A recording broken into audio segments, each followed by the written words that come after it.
One thing I love about South Africans, they don't play with their weekends. So, when they said weekends, South Africans, they took it personal. From Friday afternoon like this, vibes don't change. Everyone is already in that mood of don't talk to me unless it's about groovy mood. Saturdays is either shopping, chilling, or just full time on family with meat and music. Sundays, peace and quiet, church, rest, or maybe one last groove before Monday. In Nigeria, Saturdays are for wedding or wambe. Clean the whole compound. Weekend no be for rest though. It is so glad to see the way foreigners, Nigerians are all sharing their wonderful experience they have in our beloved country, South Africa. These foreigners share the things that they miss so much leaving South Africa and cannot wait to come back to South Africa. Let's take a look at the video, and please do not forget to like the video and comment your thoughts below. Part of the things that I absolutely missed about South Africa, once my bags were checked in, I got my boarding pass and I hopped on the plane and I left this country. Here are the things that I missed about South Africa. Number one is grocery packers. Packing groceries in Europe is trauma. It is literally one of the most traumatic things that you'll ever experience in your life. Let me tell you, Gully Pop, if you're an anxiety-ridden person, packing groceries in South Africa will literally flare that shit up and you will twist and turn not being able to breathe. So when I was in Europe, whenever I would go to the grocery store and I would have to go to checkout, I would literally get the worst anxiety. Because let me tell you, once you tap your phone to pay, that woman pushes your groceries to the side and she literally starts ringing up other people's groceries. While you're packing, all you see is groceries flying down the grocery slide. I missed a grocery packer. Number two would be seeing schools, houses, and literally just fields. The only thing that you live in is an absolute concrete jungle. Listen, I would walk past schools and understand why kids in Italy are the way that they are. They cannot play. If you literally had to trip and it is finished for you. I've not seen one scar on a kid's legs in Italy because they do not play. There are no places for you to play. Number two is literally houses. I literally freaked out the one day when I saw a house. And this was an hour and a half outside of Italy. There was a house and a garden. And whenever I would tell people in Italy that most people in South Africa live in houses, especially in the older days, nowadays it's a bit different, they would be like, what? You lived in a house? You didn't grow up in an apartment? Let me tell you, dogs literally sit on apartment balconies reminiscing about the small little field that they would see in the distance, because all of them grow up in apartments. I missed seeing houses and schools with fields. The one that actually showed my Slovakian friend how schools in South Africa looked, and she was so surprised. This girl went to a private school in Slovakia. That place looked like prison. Could never be me. Third thing that I missed was being able to talk to anyone and ask them for help without being ignored. The one day I ran outside to get a parcel delivery and I accidentally forgot my keys in my room. So I ran outside still in pajamas. I was in my robe, my slippers, and my whole entire pajama set. Now remember, you live in apartments. You live amongst many people and there are many apartments next to each other. So once I collected my parcel, because it was really early in the morning, there was this old lady coming out and I was asking her, please can you unlock the door because I forgot my keys in the house. She literally looked at me like this and walked past. Like me in my robe was about to hop into this place and rob you. A few days later, she was standing across the road. She saw me again and she was like, she called me and apologized for not opening for me. Yes. That's what will happen to you. I had to stand outside in the middle of winter waiting for someone to hop down the stairs and open the door for me. Or for themselves. I just went in. Number four is the ons vir jou South Africa when we watch sport. Like the way that we won the Rugby World Cup. The way that Drickus du Plessis won the UFC Heavyweight Championship or whatever championship he won. You should have seen, like the TikTok videos, the way that I was nostalgic and reminiscing about being back home.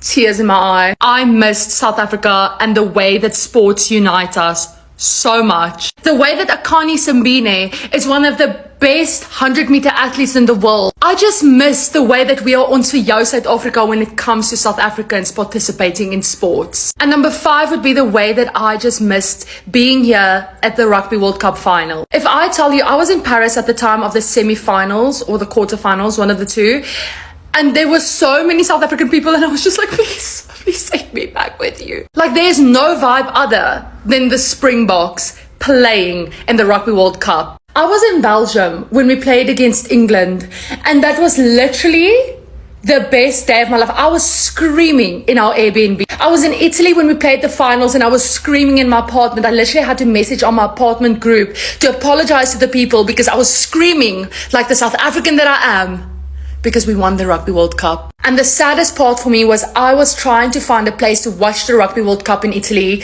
the final, and I could not find a place because in Italy there aren't so many South Africans. Or maybe there was a place, but I just didn't know where to go. Number 6 would be I missed the macro.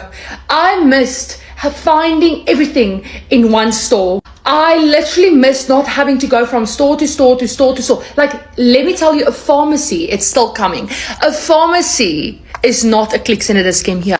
A store is not a Macro and a Checkers here. And there's no such thing as finding a Woolies in Italy. You can find some bougie ass grocery store, but it doesn't compare to a Woolies. Number 6 would be, as much as I didn't miss driving, which I genuinely did not miss, I missed my car when I went grocery shopping. Let me tell you, I did not enjoy fighting for my life running to the bus with 2 heavy packets of groceries to catch a bus, because where I stayed there was one bus that literally went straight to my house. Otherwise I had to take 2 buses, and my house was about 3.5, 4 kilometers from the store. But I could not walk that far with these 2 heavy packets of groceries and sometimes even a water bottle.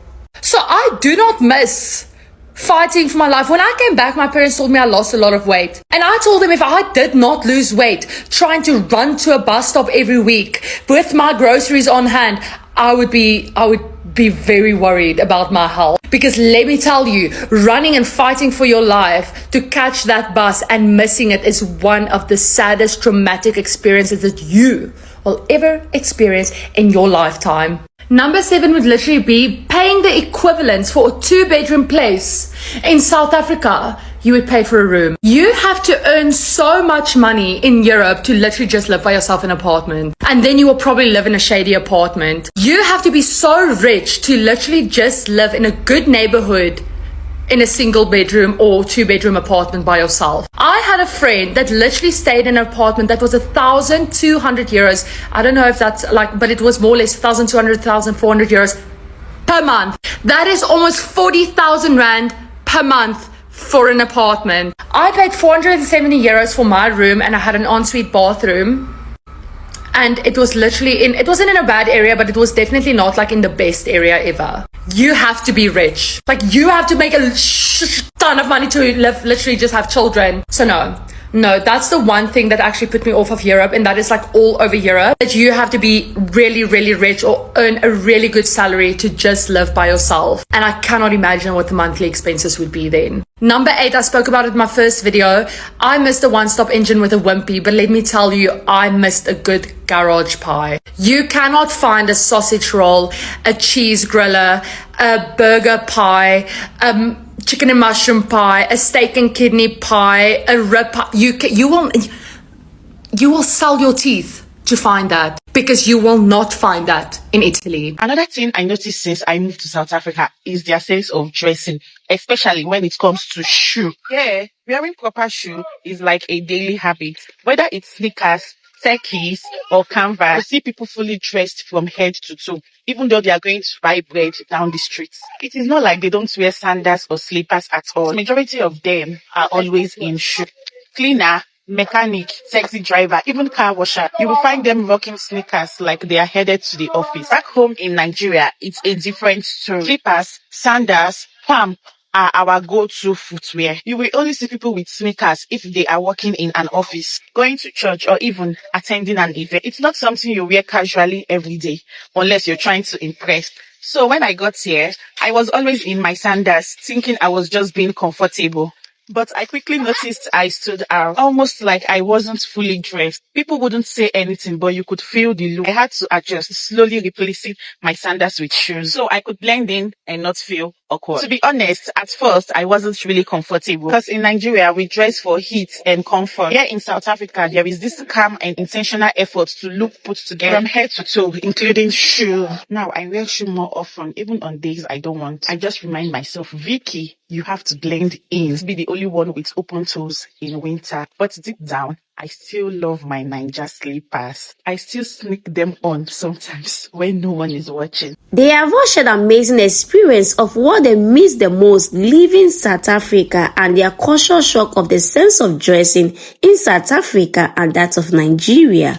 When I heard this Nigerian ladies sharing their experience, I was just smiling, especially the footwear. In Nigeria, if we don't have anywhere serious we are going, anywhere professional we are going, we easily wear our easy wear. I mean the flat slippers as a lady. We don't really wear sneakers that much compared to where she was saying that in South Africa, they always wear sneakers, wear shoes put together. That's the beauty of traveling. When you travel, you will learn a lot. Trust me, the best teacher in this life is to explore. That is one thing you can give to yourself and you will never regret it. You will learn a lot from people, culture, the ways of their life, the ways of their dressing. It's an amazing experience. And every time when I share video about South Africa, I have many reasons to fall in love with those people. Honestly, I have some South Africa friends. So hearing people sharing amazing experience about them, it gives me joy a lot. Honestly, these people are really, really amazing. But at the same time, I would love to also see your comments on the comment section of what you also think of the video. If you're a foreigner living in South Africa, feel free to share your experience with us on the comment section. And please, at this point, if you have not liked the video, do me well by liking the video and don't forget to share with a friend who would like to watch this video with you. And please, at this point, if you have not subscribed to your channel, do me well by hitting your subscribe button to join this amazing family. And don't forget to turn on the notification bell so whenever I upload a new video, you're not going to miss out on our next amazing video. And I will see you in my next video. Bye for now and stay blessed.